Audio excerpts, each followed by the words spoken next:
ভুলেও কোনো দিন না চিনি হতে যেও না।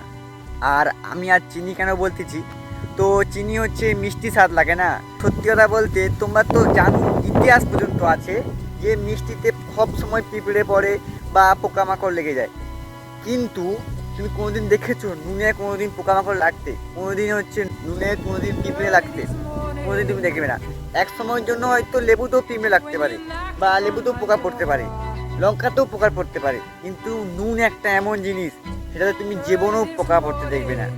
দেখো, মিষ্টি হয়ে থাকলে না তোমাকে সব কিছু চাইবে, কিন্তু তুমি একটু কিছু পাওয়া মাত্রই তুমি কিন্তু পুরো ভেঙে যাবে ভিতর থেকে। এই জন্য কোনোদিন মিষ্টি হয়ে থেকো না। কষ্ট লাগবে কিন্তু পুরো নুনের মতো হও। সে হচ্ছে অন্যদিকে হয়তো খারাপ লাগতে পারে লোকেদের, কিন্তু তোমার কেউ তখন পুরোটো কথায় তোমার কেউ নিচে নামাতে পারবে না। এবার তুমি ডাইরেক্ট ডিসাইড করো যে তুমি কি হতে চাও।